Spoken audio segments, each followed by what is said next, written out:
Just one more hour until reinforcements, aka me, arrive to save the day. But until then, keep your eyes on the highway and keep on trucking with Jimmy Mack on Road Gang Radio, y'all. Man, stay tuned with Jimmy Mack. We miss Lindsay. She's not quite here.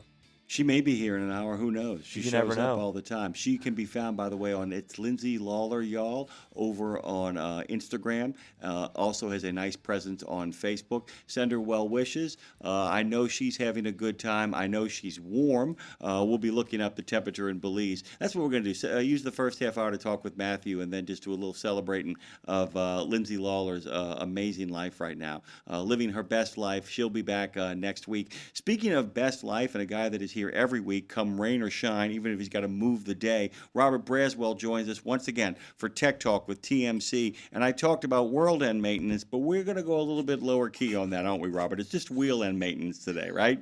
Good morning. Good morning, Jimmy Mack. Great to be here. I'm not in Belize, actually in a much colder part of the United States. And it's going to even get colder as the week goes on, but that's another story. Maybe we'll do a winter prepper show again next week. Try to dig out of a foot and a half of snow with your truck being snowed in. I don't know, but we'll see. Yeah. In the meantime, you're right. We're going to be talking about wheel end maintenance, a very popular topic of ours. It's a very complicated topic, what with all the varieties and different kinds of applications and designs that are out there. It's not as simple as it was 20, 30 years ago. And fortunately, our TMC S6 chassis and brake study group has been leading the way in the standardization of maintenance and speccing practices for wheel end and related systems. Joining us on the show today is Roger Maye, who's National Service Manager for Consolidated Metco. You know him better as KMET. He is a top expert in wheel ends, a frequent guest on Tech Talk with TMC, and he's been one of the founding fathers of our Technician and Educator Committee and our TMC Super Tech Technician Competition. When it comes to wheel ends, Roger is the guy to go to in the industry for all the different things you need to know about.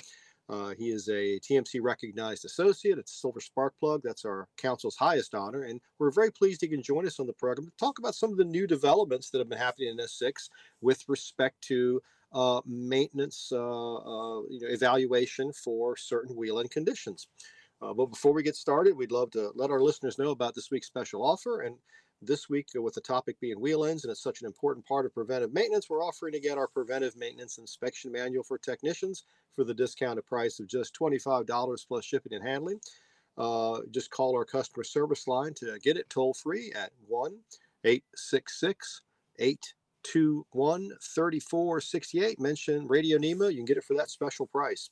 Also, if you are an owner-operator or you are a small fleet with 100 or fewer power units, you can join TMC for the discounted annual dues of just $150. Do that today. You'll get our 2-volume recommended practices manual and many other great benefits too. So just call that same toll-free number if you're interested in signing up. And always, we remind our listeners at the top of the show that any recommended practices we discuss reflect the consensus of our members. We offer them as recommendations only, and everyone must first determine for themselves if they are safe and appropriate for their operation. Please remember that TMC doesn't endorse any product, person, or service. The opinions expressed in the show are those of the individual, and not necessarily the opinion of his or her company, nor TMC, unless stated otherwise. And with all that out of the way, please welcome to the program this morning, Roger Maye. Good morning, Roger. I hope you're preparing for this big winter blast we've got coming. Indeed. And they're telling us we could get as upwards of maybe, a foot and a half, 2 feet of snow out here on the East Coast. So, you're definitely firing up the tractor to make sure we can plow snow this weekend. That's for sure. Absolutely. So, Roger, there's a lot of interesting things happening in S6. That's where we do a lot of the recommended practices that deal with wheel ends. When we're talking about wheel ends, we're talking about not necessarily the wheel itself, but we're talking about the spindle, the kingpin, the wheel bearing, everything from basically the wheel itself back through the axle. And boy, there's just so much there that you really have to pay attention to, isn't there? Yeah, there certainly is, Robert. And one of the things I've discovered is a lot of people take some of this stuff for granted and never really look at it. When you're servicing a wheel end and you take it apart, say we're repairing a steel leak, it's very important you inspect all the components that you've disassembled. We clean and inspect the bearings. We check the hub for signs of damage, anything that might need maintenance or might cause it to be replaced. And one of the things we've kind of neglected is looking at the mounting hardware and the spindle itself. And all of that stuff is subject to wear in certain conditions. I was at a major fleet. We were writing a wheel-in service recommendation for them, a recommended practice for their own techs to repair a seal leak. And I noticed there was some component wear on the spindle nut and on the spindle itself. And we replaced the hardware, we replaced the seal, put it all back together. And at the wrap up, the fleet said, we would have never looked at all that. We never thought about looking at all the components. And so I thought about that, and I said, this is kind of a void in our industry.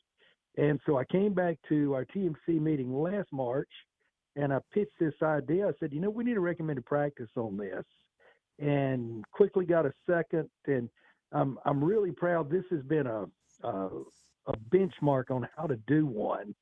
And, you talked a minute about what goes into an RP and the integrity behind it. And then I'll pick up the pieces on how we made our new RP work. So let's talk about this particular recommended practice. It's newly proposed. We've called it RP 665 Spindle Inspection Guidelines. It's actually out for ballot right now to the Technology Maintenance Council's membership, which means they're voting on it, sending us comments, and we'll be reviewing those comments and the voting results at our next meeting in Nashville, which is going to be happening March 16th through the 19th. That's our 2026 annual meeting. And they're talking about the process. So TMC doesn't do anything without building consensus. That's what we're all about.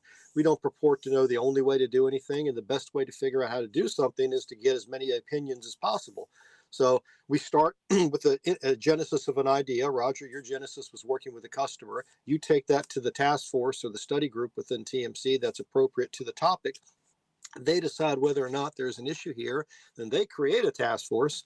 And then they study it for a while. And, in this case, about 12 months worth of work, kicking it around. They come up with a whole new practice on how you should inspect spindles in this case. And that's really, really important for all the reasons we just talked about.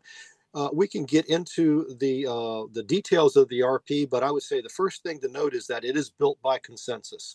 And so we get as broad an opinion as possible on the right way to do it. And even after that, even after we get it adopted, we still get another chance to make sure that anyone in the industry that wasn't part of the process gets a chance at it. And that's our appeal process. So that's the next step, assuming that it does get adopted by the membership in advance of the meeting in Nashville. So let's talk a little bit about, what's important to know in the RP about inspecting spindles and how it can affect the folks listening to us right now. Well, one of the things we fought is a thing called cone race to rotation, bearing cone race rotation. And it's more prevalent in unclamped versus clamped bearing systems.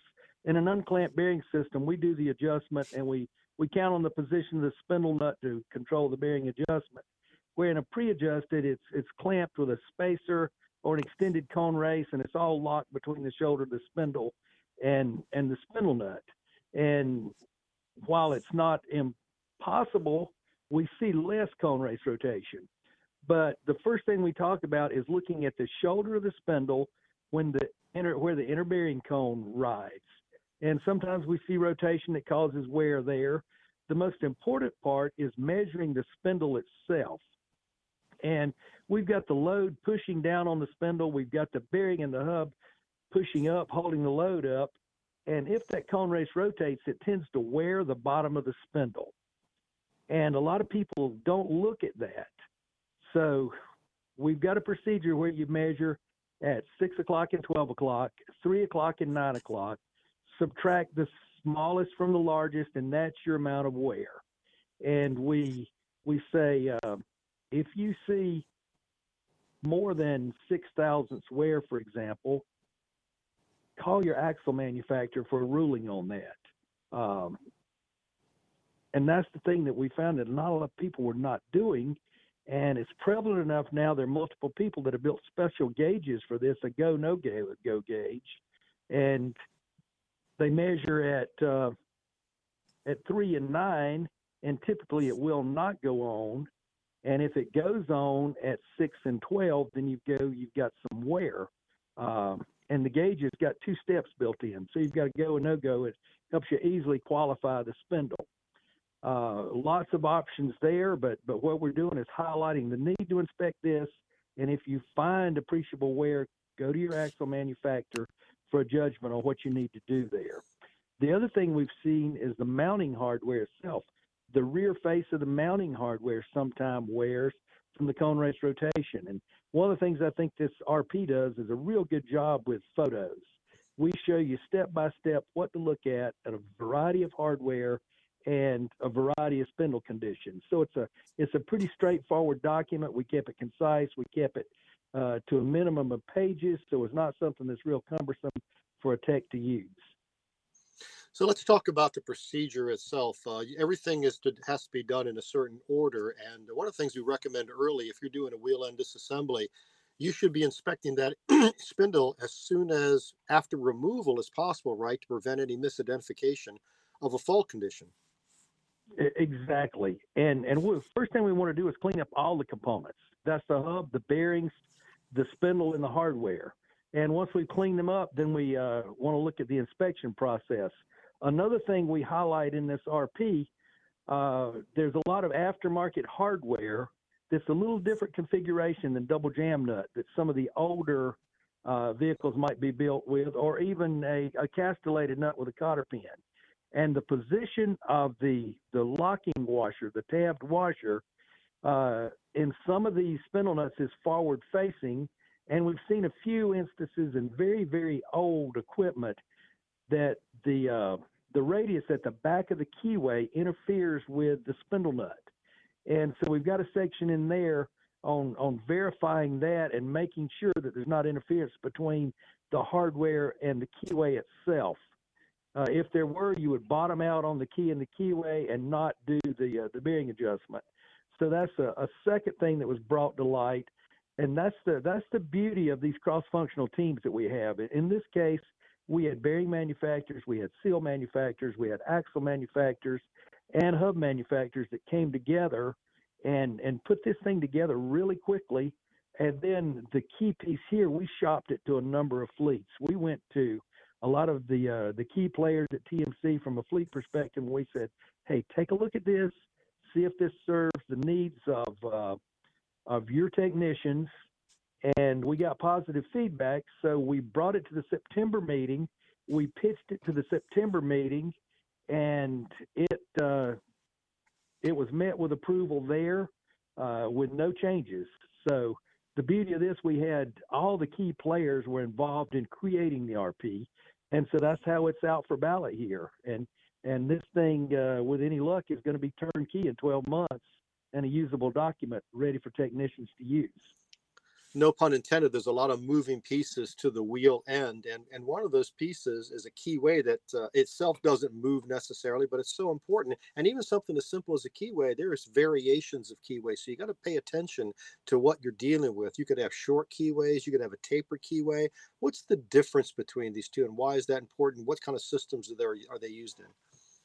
Well, typically now we see either a D flat with a flat machined on the spindle and a washer configuration that the ID looks like a D, or we see one with a traditional key and a keyway.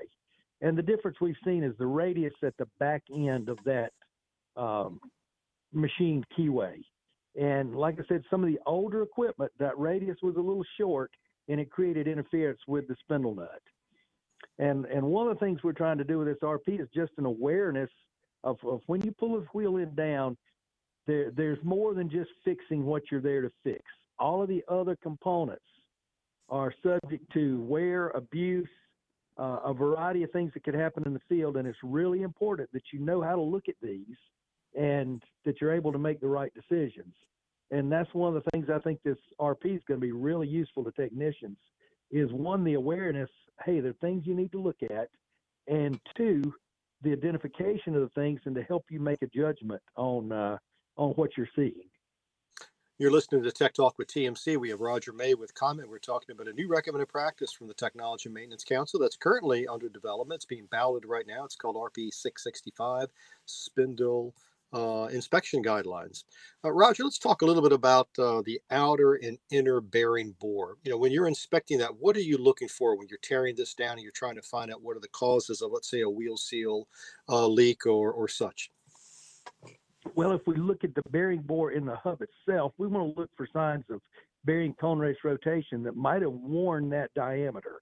And you'll see it as a series of wear marks on the shoulder where the bearing cup presses and on the diameter that it presses into. So if you're doing a cup replacement, you want to look at that part of the hub. And with an aluminum hub, there's a procedure to weld that bearing cone race. Our bearing cup.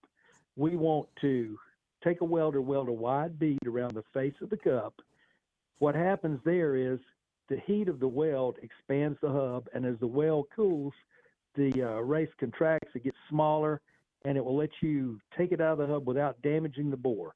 In an iron hub, we don't have to worry about that because of the physical properties of the hub itself. An aluminum hub, when they build those initially, the hub is heated up in a hot water wash system. Aluminum expands. We press the cup in at room temperature, and as the hub cools down, it locks the cup in place. So if we've got one out, we want to look for signs that bearing cup might have been rotating. Then as we move down, we look at the spindle. We look particularly at the bottom of the spindle. That's where the wear takes place. And you can feel a little step on the inside of the bottom of the spindle where the wear occurs. If you see any signs of that at all, and just as a rule of thumb, it's good to measure that. And as I mentioned, there's a lot of gauges available for that now, go, no go, and some even using a dial indicator, or you can use a set of micrometers to use it. But if we have wear on that spindle, it allows that cone race to move up and down. And when we do that, it creates issues with the seal. So it changes the load-bearing surfaces there. And it's very important that we identify this and take the proper corrective action while we've got the thing apart. And it can affect the end play too, right? You could go outside of the verifiable bearing end play of 1/1000th to 5/1000ths of an inch if this wear condition exists, right? Exactly. If we get wear on the shoulder of the spindle and if we get wear on the rear face of the spindle nut, that's going to show up in the wheel end as additional end play. And the reason we You're don't right. want that much end play is because you're going to have all sorts of tire wear and other ride control issues, right? Excessive lateral motion will cause tire wear. It will cause premature bearing wear. It will cause premature seal wear. And it's interesting because a lot of times when people see tire wear, and of course tires will tell you what's wrong with them. That's the one thing about the truck. The tire literally will tell you what's wrong with it if you know how to read the signs. A lot of people just think Exactly. tire wear is usually caused by, misalignment, some kind of a problem with the front end alignment, but it's not often the case is what that is. It has to do with the wheel bearings. It certainly can be excessive end play that comes into play there. One of the things that people tend to ignore is the ABS light.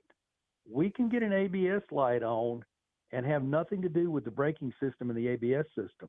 It can be excessive end play in that wheel end that causes that ABS to trigger. And on my own personal company vehicle, I had a problem with this over the holidays. I started getting some codes and it flashed an ABS code a couple of times. I took it to the dealer and they found out I had a bearing wearing on an axle and the bearing was failing. It had opened up that end play and damaged the sensor on that wheel end. So even in the pickup truck I drive for work, it's susceptible for that. That's one of the reasons we don't ignore things like ABS codes. My code was not coming on for anything ABS related. It was coming on because of a bearing failure. So the bottom line is when you're talking about spindles, you have to look at the seat, you have to look at the spindle shoulders, you have to look at the journal, you have to look at the inner and outer bearing itself. What about the journal? Anything in particular you're looking at the seal journal for signs of wear, corrosion that you can do something about? Well, on a seal journal, we recommend that you clean it thoroughly to remove the rust and dirt. there's a difference in seals in the height of the seal. And if this thing was built originally with a very short seal and we service it and put a taller seal back in, if we don't do a good job of cleaning up the seal journal behind where the original seal was, we're gonna push that new seal out onto that corrosion, and we get this phenomenon we call heavily loaded. Most of the wheel seals now are two-piece, and you've got a part that's hard mounted in the hub and a part that hard mounts on the spindle, and the rotation is taking place internally. And if we don't do a good job of prepping that spindle before we put that thing back together, we're going to have an almost immediate seal failure from forcing the two halves together. The new RP665 Spindle Inspection Guidelines is not meant to be used in isolation. We have a couple other RPs that are just classics and really important for technicians of commercial vehicles. And that's RP644A that deals with the complaint cause and correction of wheel ends, doesn't it? Absolutely. We're one of the things I think we're the most underutilized resource is these series of RPs we put together. And just like we've illustrated here, you know, I say none of us are as smart as all of us. And when you come to TMC, we collectively collaborate with some of the best people from the various components to come up with this stuff. And we've covered a lot of stuff that relates to wheel ends other than this just RP. You know, we've got the manual adjust RP618 we talk about. We've got one about pre-adjusted, and then the failure analysis portion of it. We do a really good job of covering that. So for the drivers out there, you're not necessarily going to be tearing down the wheel end and doing all of the inspections that we're talking about, but you may notice some telltale signs that there's a problem developing during your pre-trip inspection. What are some of the things that you recommend that all drivers take a look for when they do that walk around when they start their run, but just before they start their run? What's some things they should look for to maybe alert their maintenance department or service provider that, you know, this should be inspected? Well, it's really, really important right now that we're able to look through that hubcap. And with road conditions, with road salt, dirt that washes up on the wheel end, a lot of times it's hard to see through the inspection window on that hubcap on oil lubricated hubs. And the last thing we want you to do is pressure wash it, because pressure washing can blow water through the vent and through the plug in the end of the hubcap, and it doesn't take but 1% to 2% moisture to contaminate it. But we do want you to clean that with garden hose pressure, soap and water, or just wipe it with a clean rag. But the first piece of that driver pre-trip, we need to look at the condition and the quantity of that lube. If it's oil lubricated, if it's moisture contaminated, we see it as a milkshake in there. It's got a milky appearance. And the other thing, we need to be above the minimum and below the maximum. If we're below that minimum, we go down the road, centrifugal force slings the lube out to the large diameter of the grease cavity, effectively lowering the lube level, and it will starve the outer bearing and burn it up. The opposite end of that, if we put too much lube in there, it gets up into that fill plug, into the vent, and it winds up coming out and contaminating the end of the wheel end, causing it to pick up even more dirt than just the normal road spray that we see this time of year. So from a wheel end perspective, lubrication is one of the biggest failure modes we see. They get low on lube for a variety of reasons. If we don't catch that during a pre-trip or a PM, then chances are we're going to have a bearing failure, but it's easily detectable. The other thing we want to look at is mounting hardware. We look at the wheel bolts. We want to make sure that they're all there, that they're all tight. We don't see dark or rusty streaks radiating out from a wheel bolt as an indication that they might be loose. And we want to look at the hubcap bolts. We want to make sure that they're all there and that they're all appear to be tight. One aspect of it. Go ahead, Rob. I'll just say one of the nice things about the recommended practice that we were just talking about for spindle inspection guidelines is if I'm a driver, I'm an owner operator, and I'm taking my vehicle into service, there's a great checklist in the back of the RP that the servicing technician should be able to return to you to give you an idea that if you suspected there was something wrong with the wheel end, this checklist is a great resource for you to know that they did the job right. Exactly. That serves as a great reference for what you want to look at on a PM. But the first line of defense is the guy holding the steering wheel. The pre-trip, I can't overemphasize the importance of doing that pre-trip. And the thing about it is visual. It doesn't take a lot of time. One of the things we ask the driver to do is look for chances of a seal leak. And I will tell you, on a trailer or a truck and trailer that are coupled, it's hard to do. So I've been down on the right side, take my flashlight, look at the left side. We want to look for signs of lube on the tire, the wheel, on the brakes, potentially even slung up on the underbody of the trailer or on the chassis. And then the second line of defense and the best line of defense is when we have a technician PM. They're under the vehicle. They've got the vehicle over a pit in many cases. That's when we want to do a really good job of inspecting that seal for signs of potential failure. The other thing we recommend. Okay, go ahead. Yeah, the other thing we recommend is when the wheels are off the ground, we want you to spin the wheels, listen, put your hand on the steering knuckle or brake chamber, feel for any signs of noise or vibration there. And then we also recommend that you check for chucking. And that's a matter of taking something to lever off of, take a pry bar, lift up on the bottom of the tire with your hand on the top of the tire. If you feel any loose motion there, that's one we want you to measure in play on. If it's a steer hub, you feel motion, grease the kingpins. The grease will dampen the play in the kingpins. If you still feel motion, that's one we want you to measure in play on. I've got in my hand an infrared thermometer. That's another thing that we often recommend is the drivers keep one of these in the cab and take us and shoot the wheel end to see if there's a temperature difference between the different wheel end positions, because that can tell you a lot right there too. Exactly. We don't want you to do it after extreme braking because we're going to see some residual brake temperature there. But if you've made a long run without a lot of braking, shoot that temperature. Or if you don't have an infrared thermometer, simply lay your hand on the hub. And we say ambient plus 150 degrees is too hot. So if I'm at 75 degrees and I add 150, I shouldn't see that hub over 225. And one thing we can't see is this show over 28 minutes, and we're just getting ready to be at the end of our time. So I got to cut you short here, Roger, but thanks for being on the program. Real appreciate it. Looking forward to seeing you in Nashville and looking forward to see you back on Tech Talk with TMC real soon. Jimmy, back to you in the studio.